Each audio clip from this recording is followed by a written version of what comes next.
한번 생각을 해보자. 신뢰보호 원칙을 주장해서 국민이 보호받을 수 있으려면 먼저 행정기관이 국민이 믿게 만드는 선행 조치란 걸 했어야 된다. 그지? 네. 이거를 공적 견해 표명을 했어야 된다라고 표현하기도 한다. 그 다음에 믿고 어떻게 했어야 돼? 상대방 국민이 신뢰를 했어야지. 신뢰하고 행동을 했어야 되는데 신뢰를 하는데 뭐가 없어야 돼? 이게 이런 말이야. 보호 가치가 있어야 된다. 이렇게 얘기를 하는 거야. 이 말은 상대방 믿고 따른 국민에게 귀책 사유가 없어야 된다. 잘못이 없어야 된다. 이 말하고 똑같은 거야. 그래서 이제 다른 요건들이 있는데 이 중에 이 두 가지가 제일 중요한 부분이야. 몇 가지 요건이 충족돼야 신뢰보호를 받을 수 있잖아. 그지? 자, 두 번째가 뭐야? 여러분들 58쪽의 맨 위에 보면 자, 상대방 국민이 보호 가치가 있는 신뢰를 했어야 된다. 그지? 다른 말로 표현해서 뭐야? 귀책 사유가 없어야 된다. 자, 여기서 몇 가지 포인트. 이때 동그라미 1번에 보면 상대방이 잘못이 없어야 되는데 여기 두 번째 줄이면 소극적인 부정, 셋째 줄이면 적극적 부정, 그지? 소극적 부정은 그 의미가 이제 가로 속에 있잖아? 행정기관이 자기한테 약속하거나 뭐 해주는 조치가 위법이라는 걸 알고 있었다든지, 그지? 알면서 모른 채 했다든지 이런 거잖아. 그 다음에 적극적 부정은 허위로 신청서를 했다. 여러분들이 공무원 응시원서 쓰면서 거기다 거짓말 써가지고 응시원서 제출.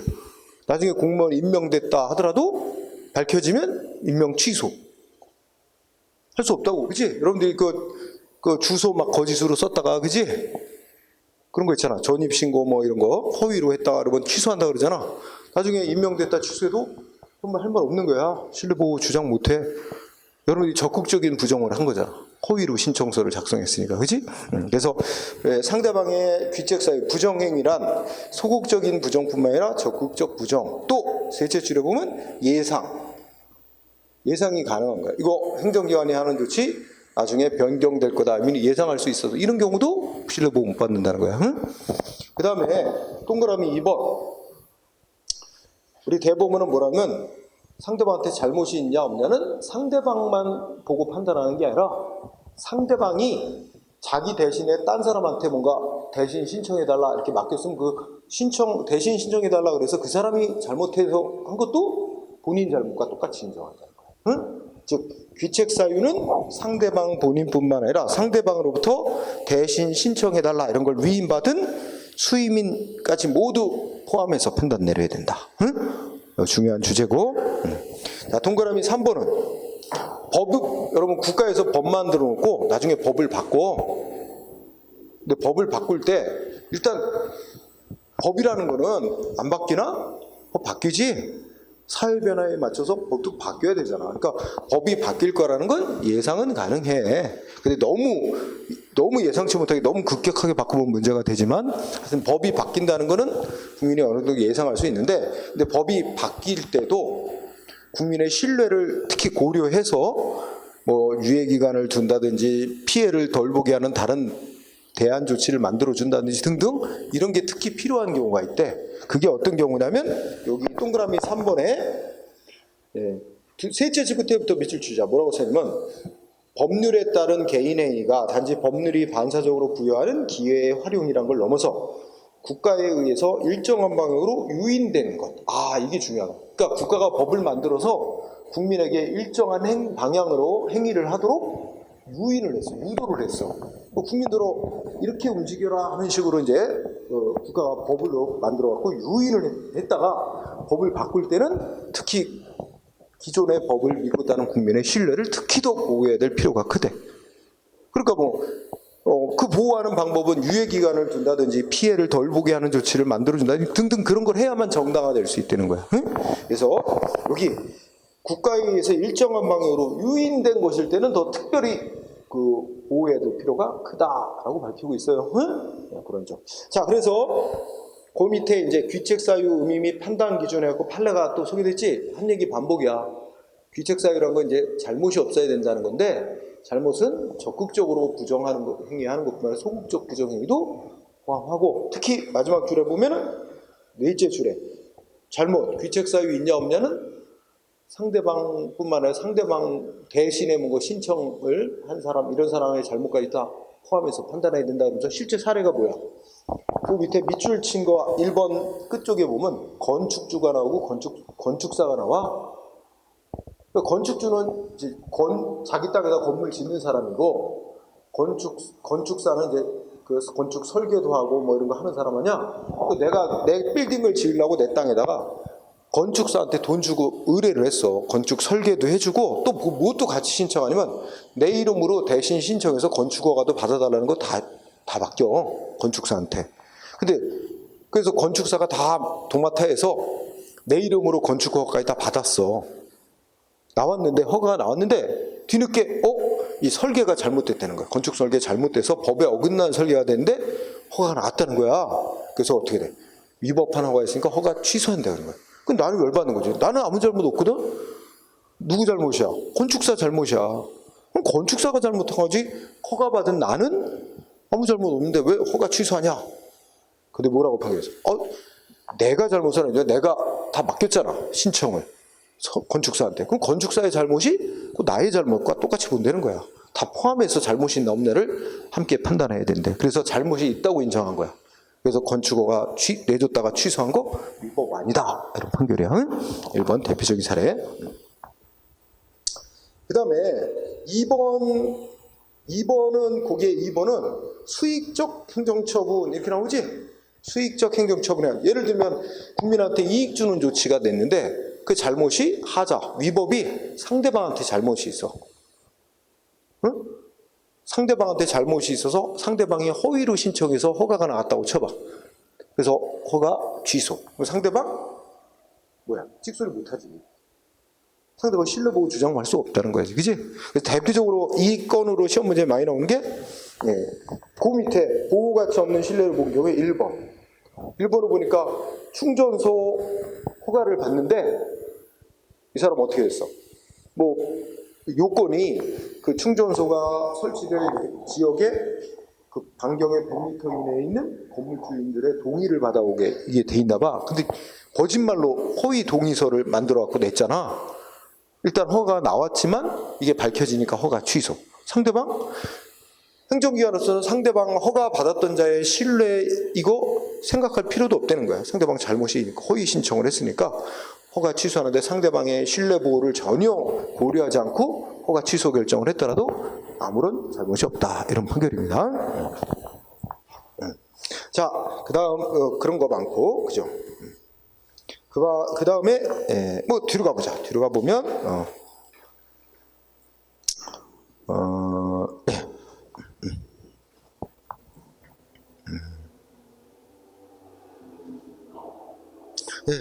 좀 뒤로 가세요. 뒤로 가서 어디 보냐면 62쪽을 보세요. 62페이지. 자, 62페이지를 보면 맨 위에 제목이 뭐야? 신뢰 보호의 필요가, 그러니까 상대방의 신뢰를 보호해야 될 필요성보다, 뭐 허가를 내준다고 약속했다. 허가 거부해야 될 필요성이 더 크다. 공익 목적성 그런 거지. 1번 대표적인 사례.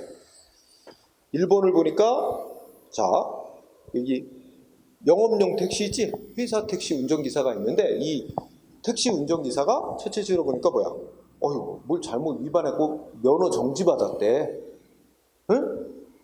뭐 예를 들어서 뭐 한 달 면허 정지. 그러면 이 사람은 운전 자체를 못하는 거잖아. 근데 또 몰래 운전하다가 또 걸렸대. 택시기사가. 응? 그러면 어떻게 되는지 알아? 면허 정지, 운전면허가 정지된 기간 동안은 운전면허 효력이 없는 상태가 돼요. 그럼 운전면허 효력이 없는 상태에서 운전한 거니까 무면허 운전이 돼버려. 무면허 운전이 되면 그 사람 가지고 있던 면허를 취소해요.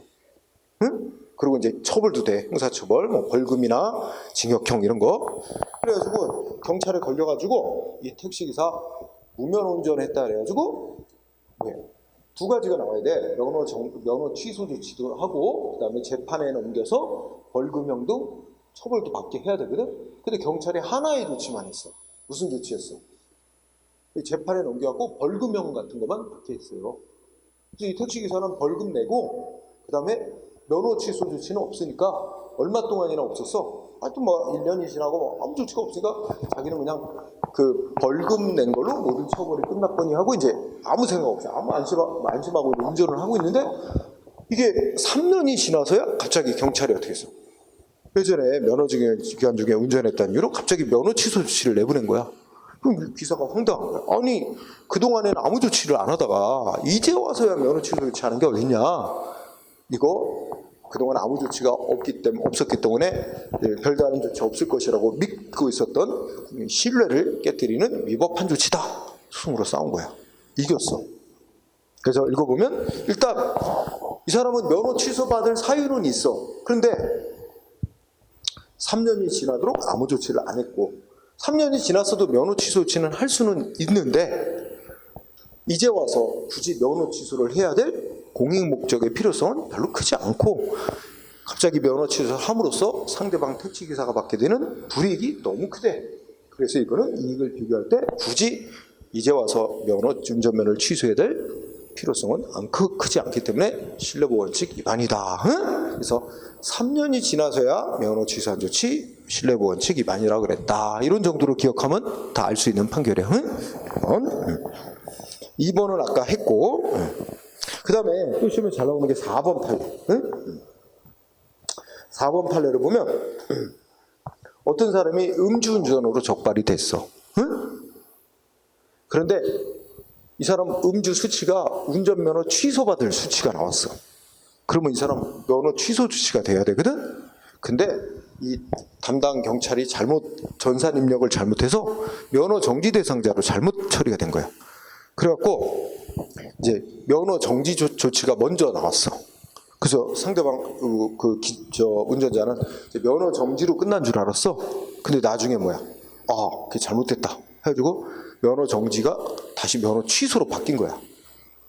그 이 사람의 반발. 아니 면허 정지로 끝난 줄 알았는데 왜 더 무거운 면허 취소 조치를 다시 바꾸냐? 싸웠어.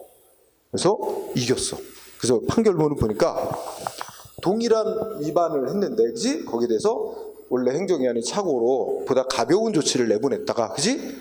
응? 가벼운 조치를 내보냈다가 보다 무거운 면허 취소 조치를 다시 한 거는 상대방이 면허 정지로 끝났다고 믿은 신뢰를 깨뜨리는 것으로서 위법이다라고 판결했습니다. 응? 이 사람은 면허 정지만으로 끝나게 된 사람이죠. 응? 그럼 사례. 자, 1번, 4번 이렇게 보고. 자, 63쪽에 가면 한계라 그래서 우리가 국민의 신뢰를 보호해야 되는 게 절대적인 건 아닙니다. 응? 아까 말했듯이 여기 배운 거란다. 거기에 첫 번째 괄호 속에 중간쯤에 보면 법률 적합성 원칙과 충돌되는 경우, 아까 얘기했어. 특히 어느 때 문제가 돼? 국민한테 이익 준 행위 하고 났는데 나중에 위법이 된 거야. 위법으로 판명을 했어. 그러면 위법이니까 법률 적합성, 합법성이라는 걸 내서서 허가를 취소해야 될 필요성이 있지만 또 상대방 잘못 없는데 허가를 취소시키면 신뢰보호, 법적 안정성을 깨뜨린단 말이야. 이게 충돌하잖아. 그럼 어떻게 해야 된다 그랬어? 이거 시험 낼 때 맨날 행정에 있으면 법률 적합성이 우선한다. 언제나. 그럼 틀려. 언제나 뭐가 우선하는 게 아니지. 그래서 방가로 동그라미 2번 보면 이게 법률 적합성하고 법적 신뢰보호, 법적 안정성하고 동등한 가치가 있다고 보는 거야. 그래서 결론은 뭐야? 구체적인 하나하나의 사안마다 케이스 바이 케이스로 이게 이익을 잘 따져봐가지고 허가를 취소해야 할지, 위법하나 하지만 허가를 유지시켜야 할지 그를 합리적으로 결정하는 길 수밖에 없다는 게 결론이에요. 그래서 동그라미 2번 했죠. 자, 그래서 그 정도로 하면 되겠다. 다음 페이지 가보자. 그 다음에 방가로 2번. 사정 변경이 되면, 그러니까 신뢰보호라는 거는 처음에 행정기관이 뭔가 약속을 하거나 허가를 내줄 당시에 그 당시의 사정을 기준으로 뭔가를 해놓은 거잖아. 근데 나중에 상황이 확 바뀌어버렸어. 그래서 더 이상 허가를 유지시켜줄 수 없는 상황이 됐거나, 뭐 약속을 지킬 수 없는 상황이 되면 그때는 안 지켜도 된다는 거야. 사정 변경이 있게 되면 그러면 신뢰보호 안 해줘도 된다. 이런 결론입니다. 그렇게. 그래서 거기 판례 알아보기에 1번이 주로 시험에 많이 쓰여. 1번에 뭐라고 나왔어?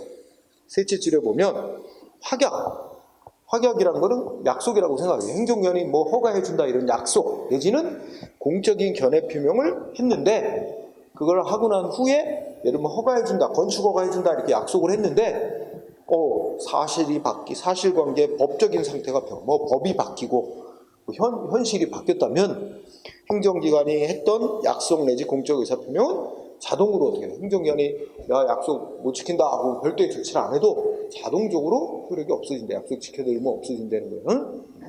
그래서 그거 알아두고요. 자, 그 다음에는 조금 넘어가도 돼. 그 다음에 또 좀 알아둬야 될 게 66쪽에 보면, 66쪽에 보면 맨 위에 실권의 법리라고 나와 있어. 실권이 뭐겠어? 한자로 그냥 풀이하면 잃어버릴 실자잖아. 참 여러분들이 한자 세대가 아니라서 한자에 약하지. 그래서 법률 용어에 더 약해. 다 한자 말이거든. 그러니까 이 한자만 알아도 이게 무슨 의미인가 거의 대략 짐작이 가능한데 한자를 모르니까 더 어렵게 느껴지는 게 있어요. 실권이라는 건 권리나 권한을 상실하게 된다는 거야. 응? 그러니까 이제 가장 예를 들면 어떤 술집 주인이 있는데 청소년한테 술 팔다 적발이 됐어. 그럼 당연히 이게 영업정지나 뭐 허가 취소나 이거 나올 거다라고 예상할 수 있었어. 응? 근데 술집 주인은 뭐 예를 들어 영업정지 뭐 몇 개월 나오겠지 하고 예상했는데 아무 조치가 없는 거야. 행정기관부터. 한 3년 지났어. 그 뭐야? 다 까맣게 잊어버렸어. 근데 뒤늦게 행정기관이 취소한다 말이야. 취소권이라는 권한을 행사해서 없던 허가를 취소한다. 여기도 이제 이 신뢰보호 문제가 있어요. 그동안 아무 조치가 없었는데, 그지? 그래서 행정기관이 뭔가 조치를 할 수 있는데도 오랫동안 권한을 행사 안 하고 방치해놓으면 그 권한 상실, 없어진다는 이 법 논리를 실권의 법리, 실효의 법리 이렇게 불러요. 응? 그래서 거기 뜻이 나와 있어. 동그라미 기억번을 보니까 행정기관이 자기가 한 행정작용을 취소시키는 등 권한이나 권리를 행사할 수 있다는 걸 알고 있으면서도, 응? 여기서 중요한 건 알고 있었어야 돼요. 응? 어떤 행정조치를 할 수 있다는 걸 알고 있으면서도 장기간 묵인이나 방치를 해놓음으로써 상대방 국민이 더 이상 아무 조치가 이런 권한을 행사 안 할 것이다. 이렇게 믿게 된 뒤에는 행정기관이 취소할 권한 같은 건 없어진다. 이런 논리입니다. 응? 그러니까 권리나 권한을 갖고 있는데 장기간 권리 권한을 행사 안 하고 내버려진 권리 없어진다는 논리야. 응? 자, 그런데 여기 근거를 좀 중시해요. 근거. 응? 거기에 표에서. 자, 우리 통설이란 말은 이제 학자들의 견해 중 지배적인 견해. 그러니까 대다수 학자들이 찬성하는 견해를 통설이라고 합니다. 응? 대다수 학자들은 이 실권의 법리라는 건 바로 우리 조금 아까 공부한 뭐야? 국민의 신뢰를 보호해야 된다는 원칙에서 나오는 파생적 원칙이다. 이렇게 파악을 하는데 반해 우리 대법원 판례는 아까 공부했던 신의성실의 원칙에서 파생되어 나오는 원칙이다. 이렇게 보고 있다는 건 조금 다르게 그거 좀 중요하게 여기고 그래서 그 밑에 판례 1번이 그걸 얘기하고 있어. 응? 1번을 보니까 실권 또는 실효의 법리는 법의 일반 원리, 모든 분야에 다 공통으로 적용되는 신의성실의 원칙에 바탕을 둔 파생원칙이다. 이렇게 말하고 있잖아. 그지? 그래서 그거 얘기한 거였어. 자, 그러고 나면 그 밑에 판례 3, 4, 5번을 보도록 합니다. 응? 자, 3번을 보니까 행정서사 업무, 지금은 이제 행정사라고 바뀐다. 하여튼 행정위원회 허가를 해줬대요. 응? 허가를 해주고 난 뒤 20년이 지났대. 근데 20년이 지나서 뒤늦게 행정기관이 뭘 알았어? 20년 전에 내줬던 허가가 위법이었다는 걸 20년 만에 알은 거야. 응? 20년 만에 알아차리자 허가를 취소시켰어. 응? 그러면 20년 동안 허가 취소 조치 안 하고 내버려뒀다가 20년이 지나서 취소했네? 여기 허가 취소할 권한 없어졌다고 봐야 될까? 허가 취소한 조치 위법이라고 봐야 될까? 중요한 건 뭐야? 아까 위에서 실권의 법리가 적용되기 위해서는 행정기관이 어떤 권한을 행사할 수 있다는 걸 알고 있으면서도 행사 안 하는 상태가 돼야 돼. 근데 지금 여기 보면 행정기관이 위법한 허가를 내줬다는 걸 20년 동안 알고 있었어? 모르고 있었어? 모르고 있었잖아. 모르고 있었으니까 권한을 허가 취소 권한을 행사할 생각을 안 한 거지. 20년 만에 알자마자 바로 취소 조치했어. 위법 판호가 됐다는 걸 알면서도 오랫동안 취소 안 하고 내버려뒀으면 취소권 없어진 것으로 될 거야. 그런데 몰랐잖아. 그동안 몰랐고 알자마자 바로 취소했으니까 취소권 없어진 거 아니야. 적법한 취소 조치로 보는 거예요. 응? 따라서 3번 판을 보면 결국 그동안은 20년 동안 모르고 있다가 취소시키기 직전에 알았다면 이거는 취소권이 상실된 거로 없어진 거로 볼 수가 없다. 적법한 취소 조치다. 그치? 바로 그런 거죠. 응? 마찬가지로 5번 판례도 마찬가지다. 그죠? 5번 판례 보면 어떻게 돼? 야, 여기 보니까 하사관으로 지원했나 봐. 어떤 남자가. 응? 군 하사관 지원하는데 어떻게 했어? 아마 고등학교 이 졸업자가 요건인가 봐. 고졸이. 근데 이 사람 고졸이 아니었나 봐. 여기 보니까 솔직히 허위의 그 증명서 위조, 고졸 증명서 위조해가지고 내고 합격. 그리고 33년 동안 근무해왔대. 33년 만에 밝혀졌어. 하사관이면 취소. 그동안에 몰랐었잖아. 행정기관 몰랐었으니까 33년 만에 취소했어도 문제없고, 상대방은 또 어떻게 돼요? 적극적인 부정했지. 자기가 속였잖아. 허위 신청서. 그러니까 신뢰보호도 주장 못하는 거고, 그지? 취소권 상실됐다는 주장도 안 되는 거예요. 응? 네, 그런 취지죠.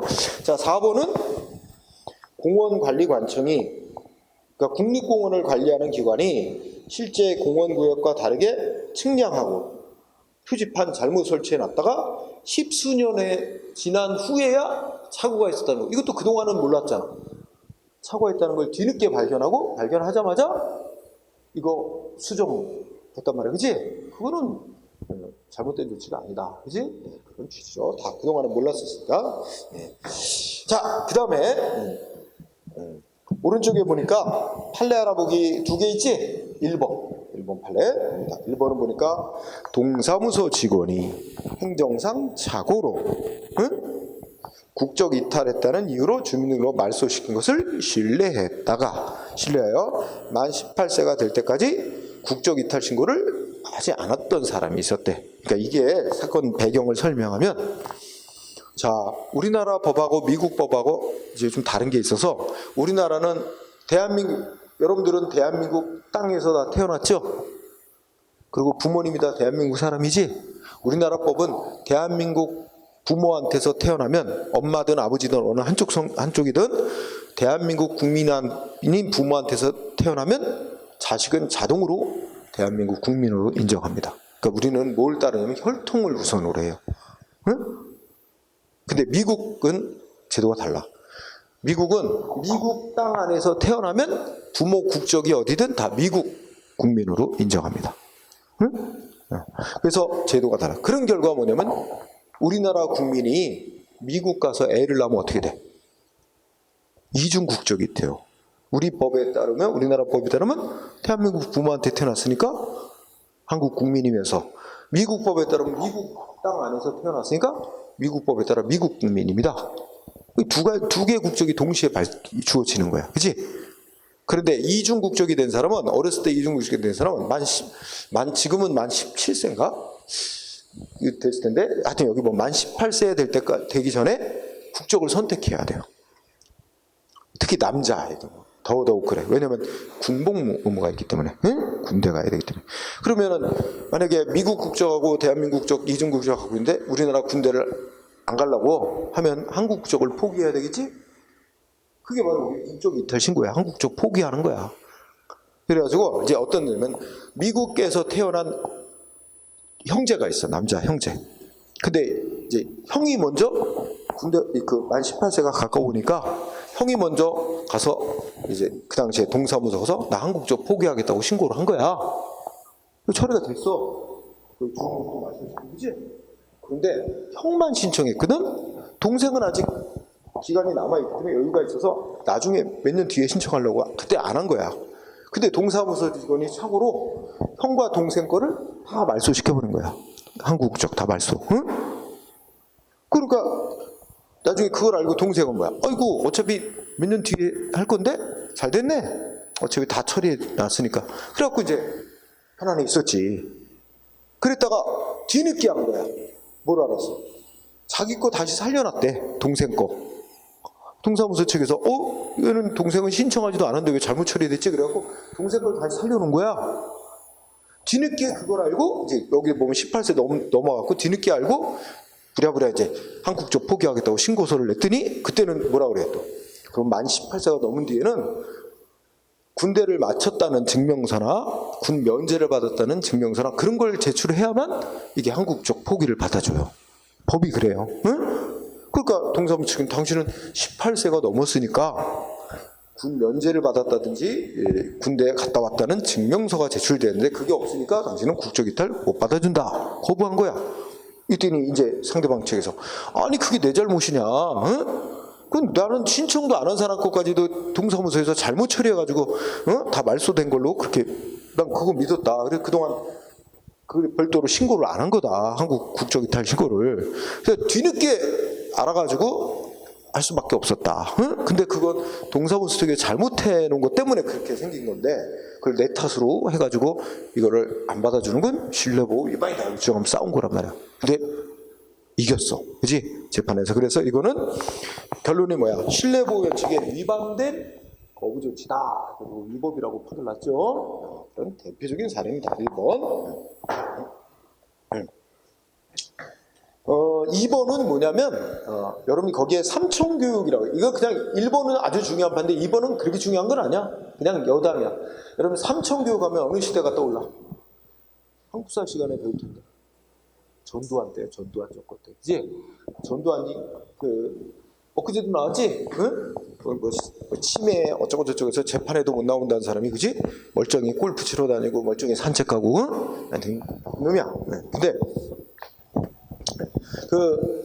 그 전두환 일당이 쿠데타로 정권을 잡고는 이제 막 괜히 사회를 약간 무섭게 만듭니다. 응? 공포스럽게. 그래서 이제 뭐냐면 사회를 정화한대. 그래갖고 이게 삼청교육대라는 걸 만들어. 이름이 삼청교육대인데 이제 그 당시에 보면 뭐 조폭이라든지 그 다음에 동네에서 뭐 행패 부리는 사람들 뭐 그런 사람들만 했으면 괜찮을 텐데 하여튼 몸에 문신이 있다고 다 잡아. 그리고 뭐 공원 벤치에 누워 있다든지 누워 잔다든지 그러면 또 다 잡아. 응? 그리고 이제 이런 가지고 부작용도 많아. 이제 동네 이장님이 쟤 나쁜 놈이다 그러면 또 다 잡아가는 거야. 응? 이장님한테 밑보인 애들은 또 잡혀가고. 그럼 막 군부대에다가 막 싸줘놓고 거기다 가둬놓고 완전히 인간 개조시킨다고 두들겨 패고 엄청나게 가혹하게 다루는 거예요. 응? 하여튼 그런 못된 일이 있었어. 그게 삼청교육대 사건인데 전두환 정권 그래가지고 많은 사람들이 죽고 다치고 이런 일이 있었어. 그래서 그 다음 정권이 노태우 정권인데 노태우 정부가 들어서서 그 전두환 정권 때 있었던 일을 대통령이 사과합니다. 국민한테 사과문 발표하고 이제 그 피해자들 신고하라 그래. 신고받고 피해자들에게 법을 만들어서 피해자들에게 보상 조치를 해주겠다. 그리고 약속을 한 거야. 이거 공적인 견해표명이라고. 그래서 그거 믿고 피해자들이 신고하고 보상에 관한 법 만들어서 보상해줄 거니 기다렸어. 근데 아무리 기다려도 법 안 만들었어. 임기가 끝날 때까지. 그래서 임기가 끝난 후에 왜 약속 안 지켰냐? 응? 그래갖고 위법 주장하면서 손해배상 청구를 했어. 응? 정신적 고통은 손해배상. 그런데 뭐라고 얘기했어? 대통령이 이렇게 약속하고 국방부 장관이 피해자 신고까지 받고 이거 다 보상 조치해주겠다는 국가의 공적인 견해 표명이 있었다고 봐야 된다. 응? 그리고 그거 믿은 거는 보호해줘야 된다. 이런 취지야. 다만 실제 손해배상은 못 받았어요. 왜냐하면 너무 늦게 청구했대. 기다렸다가 대통령 임기가 끝날 때까지 법 만들어 안 만들어 기다려봤다가 대통령 임기가 끝나면 그때부터 3년 안에 손해배상해달라고 청구를 했어야 했는데 3년이 이미 지나서 청구했다. 기간 지났다고 손해배상은 인정 안 해줬어요. 어쨌든 그런 사건이었어. 자, 여담으로 보고요. 그래서 이 신뢰보호 원칙과 관련된 중요한 논점들은 이렇게 봤어요. 자, 그 다음에 행정법과 관련된 마지막 논점이 행정법의 효력이라는 주제가 하나 더 있습니다. 그거 맞아 하죠. 자, 자, 72쪽으로 가보세요. 72쪽에 가면 행정법의 효력 범위라고 해서 자, 여기서는 주로 이제 성문의 법 만드는 거와 관련돼서 그러니까 불문법 이런 건 아니고 국회가 법률을 만든다든지 뭐 대통령이 법을 만든다든지 지방자치단체가 조례를 제정한다든지 이렇게 성문의 법을 만들거나 새로 있던 법을 개정하거나 하면 언제부터 효력이 생기는지 또 어떤 사유로 어느 때 효력이 없어지는지 누구한테까지 효력이 있는지 예를 들면 우리나라에 들어와 있는 외국인한테 우리나라 법이 적용이 되는지 아니면 우리나라 사람이 외국에 나가면 우리나라 법이 따라다니면서 적용이 되는 건지, 그지? 그 다음에 지역적으로 우리 행정영화란 법 만들면 어디까지 적용이 되는지 뭐 이런 얘기를 하는데 첫 번째 시간적 효력 얘기해서 중요한데 자 법을 만들면 효력은 언제부터 생길까요? 법의 효력은 언제부터 발생할까? 이거 효력이 발생하는 걸 시행일 뭐 언제가 시행일이 되냐 뭐 이렇게도 얘기를 해. 자, 우리가 간단히 생각해 보면 법을 만들 때 99.99% 법 만들면서 법의 맨 끝에 부칙이라고 해가지고 거기다 뭐 조항을 두냐면 이 법은 공포한 지 얼마 지나면 효력 발생한다. 뭐 3개월 지난 뒤부터 시행한다. 1년이 지난 뒤부터 시행한다. 즉시 시행한다. 이렇게 다 규정을 해요. 그러면 언제 이 법이 시행되는지 규정을 두는 게 99.99%. 응? 그럼 규정한 날짜부터 법이 시행되는 거야. 응? 근데 만약에 법을 만들었는데 언제부터 효력 생기다가 언제부터 시행한다고 규정이 없어. 그럴 때를 대비해서 법 규정이 만들어졌어. 그래서 그 동그라미 1번 시행일 법령 어떻게 돼? 동그라미 1번 보니까 법률이든 대통령이 만든 법이든 장관이 만든 법이든 언제부터 시행된다고 특별한 규정이 있으면 그에 따르지만 특별한 규정이 없으면 며칠 공부한 날부터 며칠 지나면 응? 그 숫자 공부한 날부터 20일 지나면 법이 효력이 발생 시행되는 거로 봅니다. 공부한 날부터 20일. 다만 2번 첫째 줄 국민의 권리를 제한하는 내용의 법. 응? 국민의 의무를 부과하는 권리 제한 의무를 부과하는 내용의 법은 또 시행될 때까지 좀 더 기간을 유예 기간을 좀 더 많이 두래. 특별한 사유가 없으면 얼마 기간 공포한 지 얼마 지나서부터 시행되도록 하래. 30일 이상. 그지? 응? 그래서 연결할 단어는 국민의 권리 제한 의무 부과. 응? 그런 내용의 법은 원칙적으로 공포한 지 30일이 지난 뒤부터 시행되도록 하라 하는 규정입니다. 응? 자, 밑에 지방자치단체가 만드는 조례나 규칙도 마찬가지예요. 응? 20일 지나면 넘어가세요. 자, 그 다음에 두 번째는 공포 방법. 공포란 국민에게 법 만들었다고 알리는 행위를 공포라 그럽니다. 응? 자, 여기서 포인트는 공포 방법인데 자, 동그라미 1번 키워드 뭐야? 쭉 읽어나가되 키워드는 자, 법 만들었다고 국민에게 알리는 방법. 어떻게 하는 거래? 응? 두 번째 줄 관보의 게재. 국가에서 만드는 법은 관보에 게재한대. 관보가 국가가 발행하는 신문이에요. 우리 중앙정부가 발행하는 신문. 응? 관보의 게재. 이게 원칙이야. 단. 네.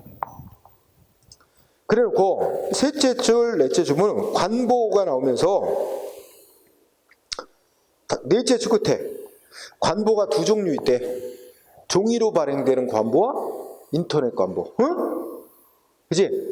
근데 종이 관보하고 전자 관보에 서로 내용이 다르게 있다. 그러면 어떻게 되는데? 어느 게 우선한데? 어느 게 우선하는 게 아니고 동일한 효력을 갖는다. 자, 그 밑줄. 종이 관보와 전자 관보는 동일한 효력을 갖는다. 응? 네. 그 다음에 동그라미 2번 밑줄. 국회의장이 법률 공포. 자, 여기도 사전 지식이 뭐가 필요하냐면 법률은 국회에서 논의해서 국회에서 통과시킵니다. 응? 국회의원들 과반수이상 찬성. 응? 통과. 그런 다음에 어떻게 돼? 국회에서 의결했다 그래. 통과시킨 법률은 대통령한테 국민에게 공포하라고 보내요. 국회의장이. 그러면 대통령이 이제 공포로 해서 효력이 생기는 거예요. 원래가.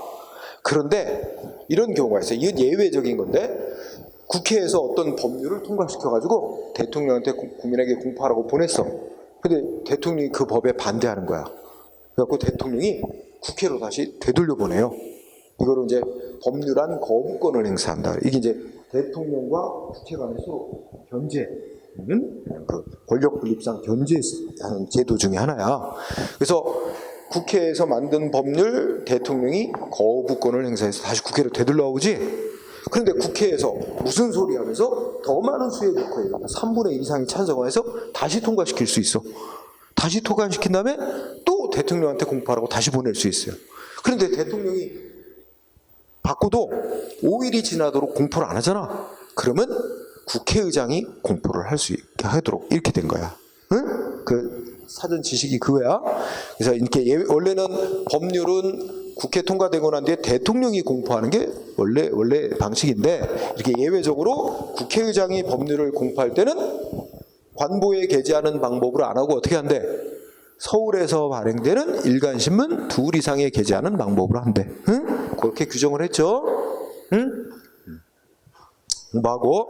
그 다음에 조례와 규칙, 그죠? 지방자치단체에서 인천시에서 만드는 조례, 인천시장이 제정하는 규칙, 이런 조례 규칙도 동그라미 1번 보니까 어떤 방법으로 해요?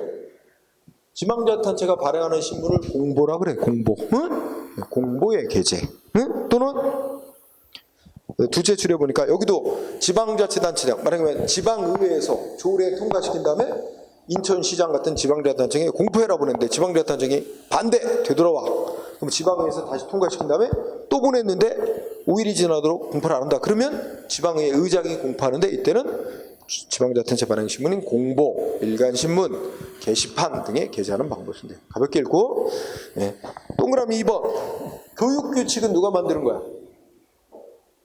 교육감이 제정하는 법이야. 응? 교육규칙은 여러 가지 방법을 해. 공보, 일간신문, 게시판. 근데 여긴 특이사항이 있어. 교육규칙만은 한 가지 방법을 더 쓰네.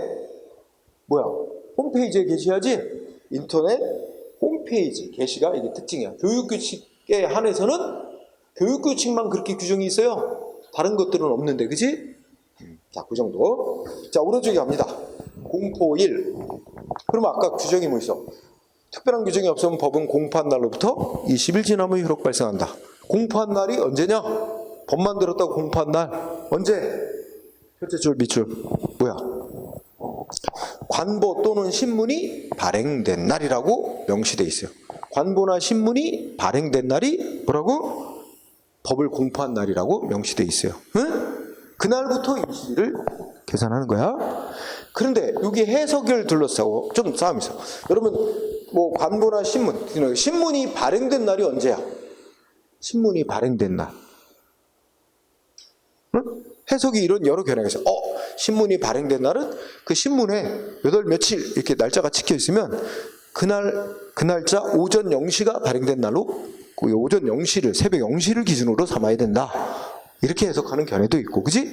또 어떤 견해는 그 법의 내용이 실린 신문이 국민이 볼 수 있는 사람들께 이제 보급소에 도달해서 국민이 볼 수 있게 된 최초의 시점으로 봐야 된다.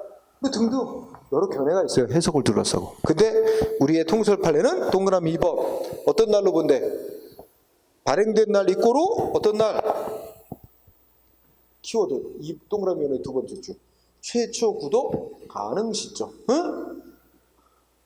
그때를 발행된 날로 시점을 잡고 그때부터 20일이든 이렇게 계산하라는 얘기입니다. 응? 알아두고요. 그 다음에 아주 생소한 개념으로 중요한 단어가 나옵니다. 자, 중간에 쌍가루 2번 소급표 금지 원칙과 예배 이렇게 돼 있지? 여러분 소급이라는 말 뭐예요? 소급표. 과거 일에 새 법을 적용하는 걸 소급이라고, 소급 적용한다. 그런 법을 만드는 걸 소급 입법을 한다 그래. 응? 원래 우리가 상식적으로 당연하게 법을 새로 만들면, 자, 우리가 이제 새 법이라, 신법이라도 새 법을 새로 만들면, 자, 이때부터 앞으로 장래 새 법이 시행되는 일이, 신법 시행일이 이때부터야. 응? 그럼 이 법 시행일 이후에 법에 정한 일, 생기는 일에 대해서 새 법을 적용하는 게 당연한 거잖아. 그런데 새 법이 시행되기 이전에 과거 일에 새 법을 이렇게 적용하는 걸 소급 적용한다. 그 소급 적용하도록 인정하는 소급표를 인정한다? 그런 법을 만드는 걸 소급 입법을 한다. 이렇게 되는 거예요. 핵심은 소급이라는 단어가 중요한 거지. 그러면 여기에 소급이 두 가지 유형이 있어요. 거기 표로 나오는데 진정 소급이 있고 부진정 소급이 있어요. 자, 키워드 보자. 진정 소급은 여기 봐. 세법 시행일 이전에 이미 과거에 거기 밑줄. 진정 소급의 키워드. 이미 종결된 사안이야. 이미 종결. 이미 과거에 다 끝난 일에 대해서 나중에 세법 만들어서 적용하는 거. 응? 이걸 뭐라고 부른다고? 진정 소급. 응? 이미 과거에 끝난 일에 대해서 세법을 적용하는 걸 진정 소급. 근데 진정 소급은 자, 결론 동그라미 2번. 원칙 금지. 원칙이 금지. 예외적으로만 허용. 그 왜 원칙 왜 금지할까? 법치국가는 예측 가능성을 추구하는 거잖아. 근데 지금 우리가 이렇게 가정을 해보자. 지금은 법으로 뭐 금지되고 있는 게 없어서 내가 막 자유롭게 어떤 행위를 해. 그런데 한 달 뒤에 법이 만들어지더니 한 달 전에 행위도 처벌한대. 그러면 국민은 어떻게 하겠어? 불안해서 이거 무슨 행동을 할 수 있겠어? 내가 지금 어떤 행동을 하면 나중에 법 만들어서 처벌될지 모르는데, 그치? 그리고 국민 불안해서 못 살아요. 그래서 원칙은 안 되는 거야. 응? 자, 과거 끝난 일에 대해서 세법을 적용하는 진정소급은 원칙적으로 안 되는 거다. 응? 법치국가 원리에서. 다만 예외적으로만 허용이 되는 거다. 응? 그 왜 어떤 경우에 예외적으로 허용되는지 이거를 이제 공부를 해야 돼. 그 다음에 두 번째, 부진정소급이라고 나왔지? 자, 부진정소급은 이거야. 세법 시행일이 이때부터인데 과거에 일이 발생을 했어. 근데 과거에 일이 생겼는데 이게 안 끝났어. 계속되고 있어. 계속. 세법 시행될 때까지 계속 진행이 돼. 물론 세법 시행 이후에 어느 시점에 가서 끝날 수 있겠지만 어쨌든 세법이 시행되는 시점까지 끝나지 않고 과거서부터 계속 진행되고 있는 일이다. 그러면 이 세법을 이 과거에 시작된 시점부터 여기 과거에도 적용하는 거. 이거를 부진정소급이라고 그래. 응? 그래서 부진정소급의 키워드는 동그라미 1번 계속 진행 중입니다. 계속 진행 중인 사항. 이게 키워드예요. 그리고 동그라미 2번 부진정소급은 이거는 원칙이 허용되는 거로 봅니다. 원칙이 허용, 다만 예외적으로만 금지 내지 제한됩니다. 응? 정반대로 본 거야. 알아두고. 이게 핵심이고. 자, 밑에 판례로 보면 진정소급이 나왔습니다. 그죠? 자, 이 중에 판례 2번, 3번을 보도록 합니다. 3페이지. 자, 74쪽에 2번 판례 보니까 진정소급 입법 그랬잖아? 그 이제 이미 과거에 끝난 일에 대해서 세법을 만들어 적용하는 걸, 소급 적용하는 걸 말하는데, 그거는 원칙은 금지되지만 예외적으로만 허용된다. 근데 예외적으로 허용되는 사유가 좀 나열돼 있어. 거기에 포인트야. 어떤 경우에 허용될 수 있대? 응? 국민이 예상할 수 있었던 경우. 응? 또는 과거 끝난 일에 세법을 적용해도 국민에게 그럼 불이익이 없거나 응? 오히려 국민에게 이익이 된다든지 이런 경우. 그 다음에 특히 어떤 거야? 마지막 두 번째 줄. 국민의 과거 상태에 대한 신뢰를 보호해야 될 필요성과 응? 그거보다 더 우선하는 심히 중대한 공익상의 사유가 있을 때 그때는 허용될 수 있다. 응? 자, 그 부분 잘 보고 이런 결과 여러분 3번 판례를 보면 거기 법 이름이 하나 나오죠? 친일 반민족 행위자 재산의 국가기소에 관한 특별법이라고 법 이름이 나와요. 이거 일제시대에 일제 협력하고 이제 나라 팔아먹고 하는데 그 협력한 자들 일제로부터 뭐 받았어? 뭐 땅도 받고 이렇게 재산도 받았단 말이야. 그지? 원래 이거 어떻게 써야 돼? 언제 써야 돼 이거? 응? 일제로부터 해방되자마자, 그리고 대한민국 정부 1948년 수립되자마자 법 만들어서 어떻게 써야 돼? 나라 팔아먹는 데 협력한 자들 다 잡아서 처벌하고 재산 다 몰수하고 했어야 돼요. 그죠? 당연한 거야. 그거 했어야 돼. 근데 그때 못했어. 응? 요새 뭐 그거 갖고 뭐 정치적으로 논란도 벌이고 하는데 그건 제때 못해가지고 뒤늦게 응? 이 처벌돼야 될 사람들이 다 친일한 사람들이 응? 일제에 빌붙어서 잘 떵떵거리고 잘 살던 사람들이 딱 일제 패망하니까 다 도망갈 생각하고 숨을 생각했는데, 응? 미군정이 들어서면서 그 대한민국 통치에 필요하다고 그 일제시대 뭐 공무원하고 경찰했던 사람들 다 그대로 써요. 오히려 자리 높여주고, 응? 그리고 그게 이승만 정부에서 그대로 이어져서 그 사람들이 그대로 또 대한민국의 기득권 세력이 돼가지고, 응? 계속 똥똥거리고 잘 사는 거예요. 나라 팔아먹는데 일조에 아주 저기 했던 사람들이 그렇게 여전히 우리 사회에 주류를 이루고 있어요. 이거 문제지, 이건. 청산을 했어야 되는데, 그지? 응. 그럼 누가, 그 반면에 독립운동했던 사람들은 계속 지지리 못 살고, 그 후손들 뭐 제대로 교육 떠드느라고 교육도 못 받고, 그죠? 재산도 없고, 계속 다 못 살잖아. 뭐가, 이게 뭐 잘못돼도 한참 잘못된 나라지. 자, 어쨌든, 이제 90년대 들어와서, 이제 정권이 바뀌고, 90년대 들어와서, 이렇게 이제 뒤늦게나마 법 만들었어요. 그래서 친일한 대가로 반민족 행위를 하고 해서 일제로부터 뭐 땅 같은 거 받은 사람들 재산 조사합니다. 위원회를 만들어서 조사해가지고 친일한 대가로 받은 땅이다. 그러면 국가가 몰수하는 그런 법을 만들었어요. 응? 그랬더니 그 후손들도 반응도 어떤 사람은 자기 조상이 이렇게 친일해서 죄송하다. 응? 그런 사람도 있어, 후손도. 근데 대다수 후손들은 이게 바로 헌법이 금지하는 진정소급이다. 응? 과거에 끝난 일에 대해서 왜 나중에 새 법 만들어서 재산 박탈하냐? 헌법 위반이라고 헌법재판소 막 청구하고 그러던 거야. 거기에 대해서 결정한 거야. 자, 이거 성격상 무슨 법이래요? 둘째 줄 앞머리, 첫째 줄 끝에 진정소급 입법이라고 그러죠? 근데 진정소급은 원칙적으로 금지되지만 예외적으로 허용되지? 이거는 두 가지 이유에서 허용된다고 봐야 된다. 첫째, 예상할 수 있었던 거다. 일제 패망한 뒤에 당연히 처벌되고 다 뺏길 거라고, 그런 법 만들어서 뺏을 거라고 예상할 수 있었던 거다. 그리고 나라 팔아먹은 재산을 국가가 보호해줘야 됩니까? 응? 오히려 우리 민족 정기를 제대로 수립하기 위해서는 당연히 물수해야지, 환수해야지, 그지? 그래서 그 심히 중대한 공익성이 필요가 있다라고 해서 허용한 겁니다. 그래서 합헌 결정 내린 거죠. 자, 그 다음에 맨 아래 부진정 소급과 관련해서 3번 판례 맨 아래 그거 체크하세요. 거기 두 줄 읽어볼까요? 밑에 이른바 과거부터 계속 진행되고 있는 일에 대해서 세법을 적용하는 부진정 소급 입법은 원칙적으로 허용. 다만 그 과거부터 시작돼서 진행되고 있는 일에 세법을 적용해야 될 공익적 필요성과 과거의 법에 대해 과거 상태에 대한 국민의 신뢰 보호의 필요성, 이거 이렇게 비교해 볼 때 국민의 신뢰 보호 필요가 더 크다면 그때는 제한될 수 있다. 이런 의미입니다. 그런 것에서 제한이 따른다. 3번 알아두고, 자, 오른쪽에 올라가서 판례 하나 볼까요? 4번 판례를 봅니다. 4번 판례. 자, 4번 판례 보면 읽어보자. 짧으니까. 일정한 기간을 과세단위로 하는 조세. 그러니까 세금도 뭐 예를 들어서 상속세 이런 건 어떻게 돼? 뭐 부모님 돌아가시고 상속번이 발생하면 그때 일회성으로 부과하는 게 상속세지. 그런데 세금 중에는 이런 세금이 있단 말이야.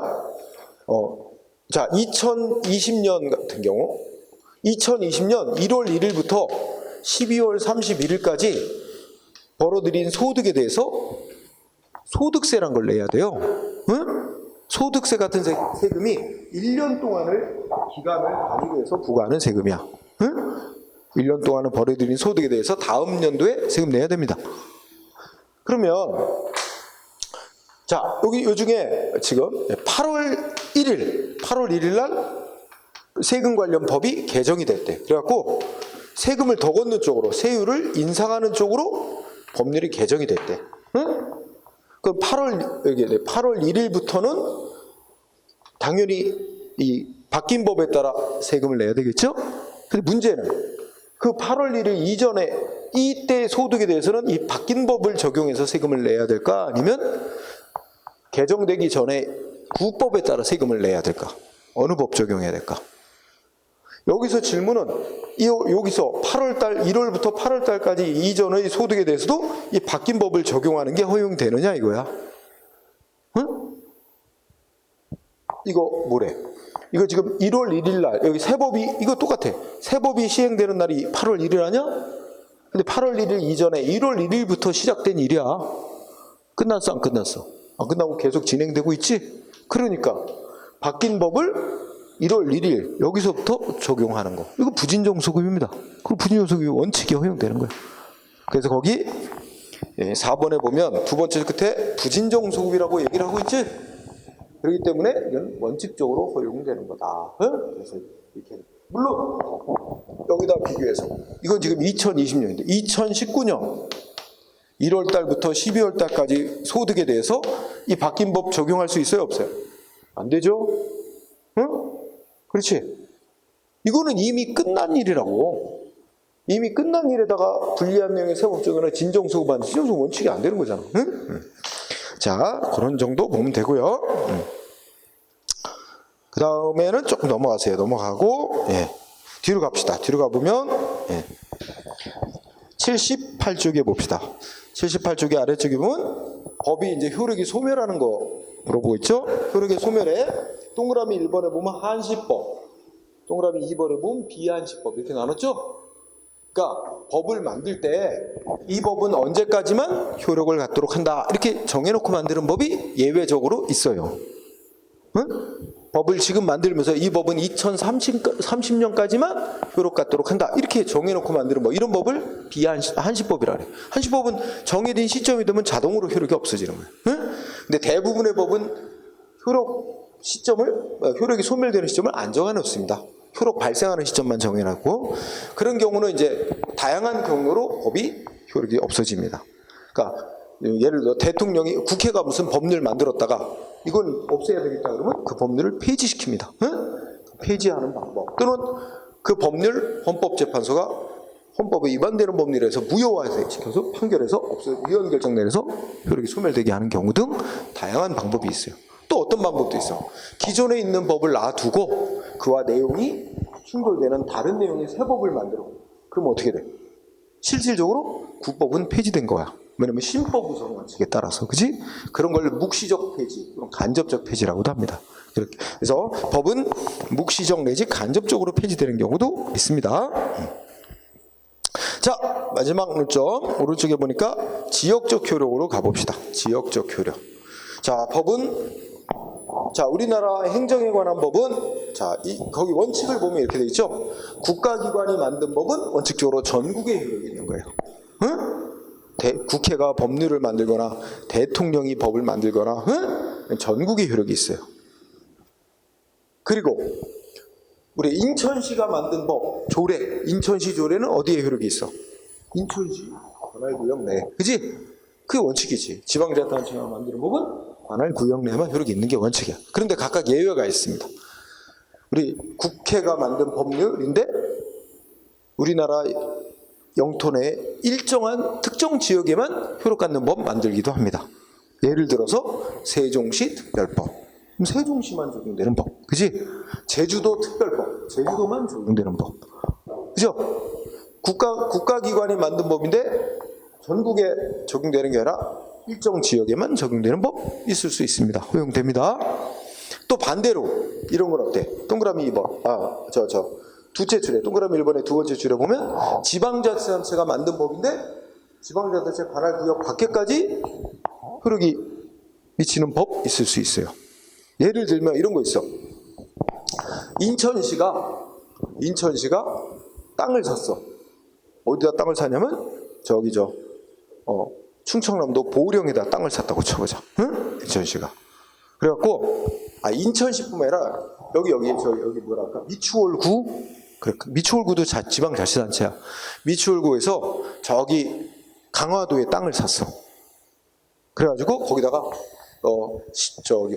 무슨 청소년 수련원 이런 걸 진대. 거기다 건물을 줘.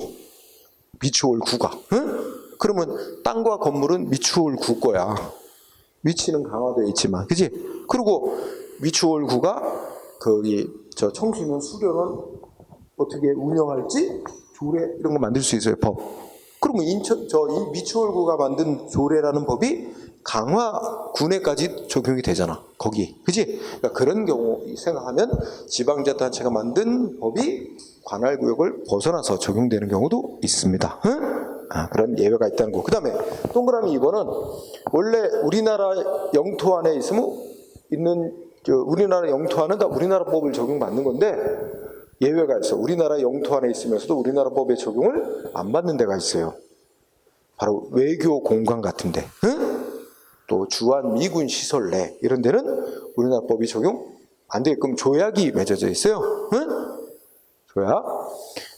국제법이라 조약에 의해서. 그래서 미국에 있는 우리 한국 대사관에도 뭐야? 미국법 적용 안 됩니다. 국제법이 적용돼요. 그러니까 우리나라에는 외교 공간은 그 나라 영토처럼 취급을 해요. 그래서 함부로 못 들어가요. 우리나라 공무원들, 경찰도 못 들어가고 동의 없이는 못 들어가요. 응? 자, 그런 거고. 그래서 그런 예외가 있고, 그다음에 대인적 효력이라고 있지. 응? 대인적 효력. 자, 대인적 효력은 뭐야? 사람에 대한 효력이죠. 사람에 대한 효력. 그래서 거기에 요거 다 나와요. 첫째 줄에 무슨 원칙이 나와 있어? 응?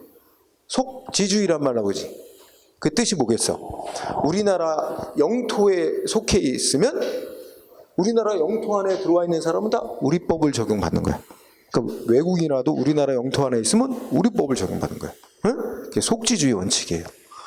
그런데 속지주의만 적용되는 게 아니라 속인주의도 적용돼서 우리나라 사람이면, 속인 대한민국 사람이면, 국민이면 우리나라 영토 안에 있든 다른 나라에 가 있든 다 우리 법을 적용받습니다. 따라다니면서 우리 법이 적용돼요. 대한민국 국민한테는. 그러니까 속지주의뿐만 아니라 속인주의도 적용돼요. 응? 따라서 이런 거 어때?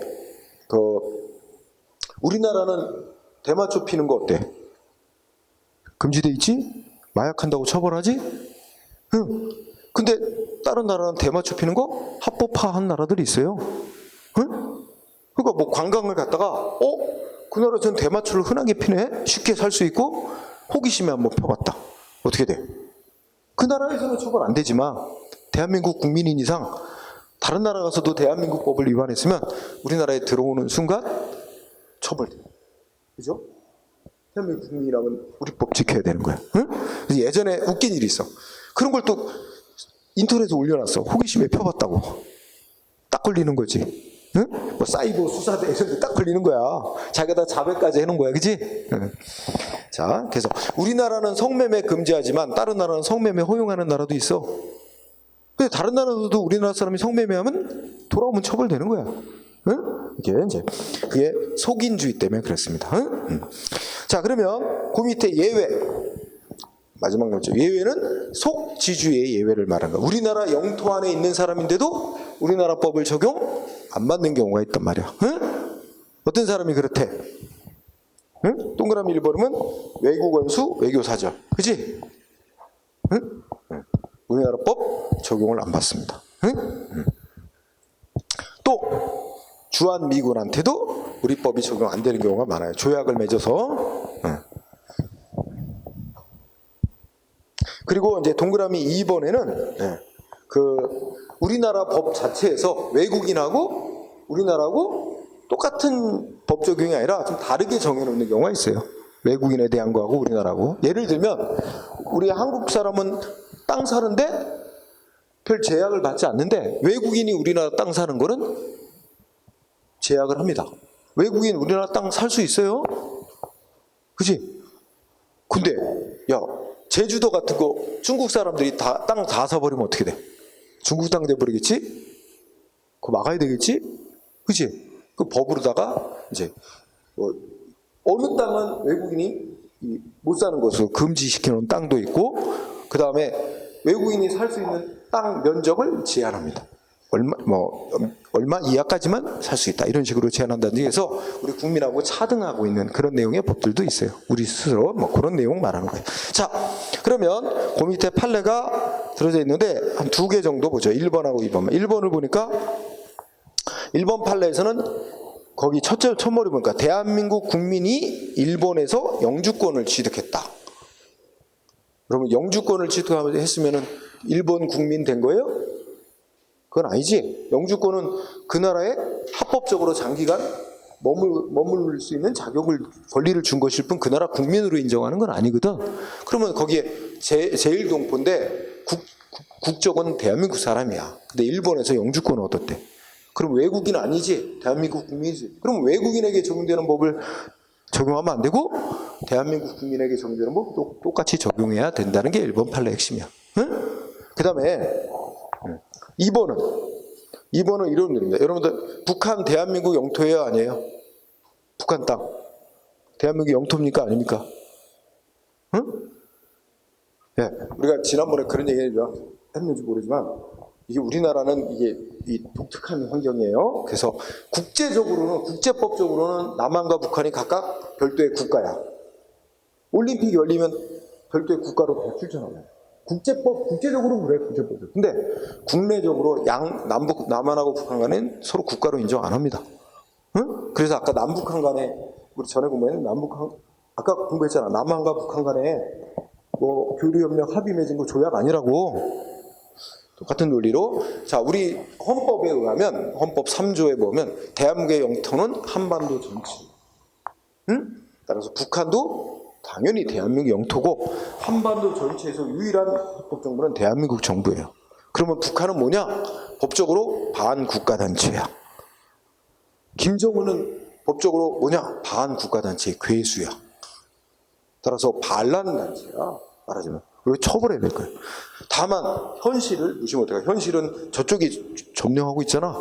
이제 분단된 상태에서 실제로는 우리나라 법이 적용되지는 못하지만 논리적으로는 당연히 대한민국 영토고 당연히 대한민국 법이 적용되는 겁니다. 응? 따라서 북한에 있는 사람도, 북한 주민도 그 부모가 옛날 일제시대 조선 국적을 갖고 있었던 부모로부터 태어난 사람은 당연히 대한민국 국민이에요. 북한 주민도. 별도의 절차가 필요가 없어요. 당연히 대한민국 국민이야. 그래서 거기 보면 북한 국적을 갖고 있는 자가 뭐 북한이 발행한 여권을 가지고 뭐 중국에 가서 중국을 거쳐 남한으로 다시 들어왔대. 그런데 북한 국적이라는 거, 북한이 발행한 여권이라는 거, 이런 게 법적으로 의미가 있어? 아무 의미가 없어요. 당연히 대한민국 국민으로서 자격이 인정된다. 그런 취지의 판결입니다. 응? 2번. 그래서 대한민국 법이 북한에도 당연히 적용되기 때문에 이건 여담이지만 하나만 얘기하면 예전에 신문에 뉴스로 크게 났던 사건이 있는데 북한 출신 사람이야. 그런데 6.25 때 남한으로 넘어왔어. 응? 그래갖고 북한에서는 이미 결혼해갖고 자식도 있고 한데 하여튼 뭐 이렇게 분단이 될 줄 모르고 했겠지만 남한으로 넘어왔다가 박혀버린 거야. 근데 이 사람이 남한에서 큰 돈을 벌었어. 응? 그리고 남한에서 별도로 결혼도 하고 또 자식도 낳았어. 근데 이제 사망을 했어. 그러면 어떻게? 남한에 있는 자식들이 유산을 상속받았겠지, 재산? 근데 갑자기 북한에 있는 자식들이 우리도 상속받을 권리 있다. 소송 걸어왔어. 우리한테도 달라. 응? 문제는 뭐야? 우리나라 민법이 적용되냐? 민법에 따라서 그 사람들한테도 북한 주민의 상속권이 적용되냐? 될까 안 될까? 됩니다. 당연히 대한민국 땅이고 대한민국 국민이야. 북한 사람. 대한민국 민법 똑같이 적용돼요. 그러니까 뭐 중국을 경유해서 어떻게든지 그 북한에 있는 자식들이 남한에 자기 아버지가 이렇게 해서 뭐 큰 부자가 됐고 돌아갔다, 사망했다, 이거 다 안 거야. 알아가지고 자기네들 유전자 채취해가지고 이렇게 이제 보내고 해서 한국에 있는 변호사한테 의뢰를 해서 자기네들 상속받을 권리 있다고 소송 걸어서 이겨요. 응? 그렇다. 그러니까 이게 통일되면 그런 문제들도 많겠고 지금도 이제 분단된 상태도 있는데, 그지? 또 이거 여담이지만 갑자기 통일되면 어떤 문제 있는지 알아? 다 땅 찾기 소송이에요. 응? 남한에 있는 사람이 북한에 땅 문서 갖고 있는 사람이 있을 거고, 북한에 있는 사람이 남한에 통일되면 땅 찾으려고 땅 문서 갖고 있는 사람이 있어요. 난 실제로 본 적도 있어. 근데 그러면 어떻게 될까? 갑자기 통일된다. 막 그런 소송이 엄청나겠지? 재산 찾기 소송? 얼마나 혼란스럽고 문제가 크겠어, 그지? 따라서 급작스러운 통일 바람직하지 않아요. 그리고 통일이 되더라도 이거 말끔히 해결하고 통일해야 돼. 우리의 모범이 어디야? 모델이 독일이야. 독일 동독 서독으로 갈라져 있다가 통일되기 전에 다 그런 걸 말끔히 해결했어요. 서로 동독 서독 간에 합의해서 자 서로 간에 반대편에 땅 문서 갖고 있는 거 이거 다 뭐 이렇게 평가해가지고 최대 얼마까지 다 보상해주고 끝낸다 해가지고 각각 다 보상으로 다 깨끗이 끝내고 그대로 인정하는 체제에서 합친 거예요. 통일. 우리도 그런 준비를 해야 돼요. 근데 급작스러운 통일은 안 되고 이제 이렇게 돼서 북한도 어느 정도 개방하고 경제도 발전하고 비슷해진 상태에서 왕래하면서 이렇게 해가지고 그렇게 통일이 돼야 제일 바람직해. 갑자기 통일이 무조건 좋은 건 아니다 하는 얘기죠. 자, 여기까지 하고 잠깐 쉬고 문제를 풀 시간은 없을 것 같아요. 대신에 내가 그 행정기본법 얘기 잠깐 설명하고 문제는 여러분들 줄 테니까 여러분 풀고 다음 시간에 맞춰보고 이렇게 좀 시간을 그렇게 하도록 합니다. 잠깐만 화장실 갔다 오고.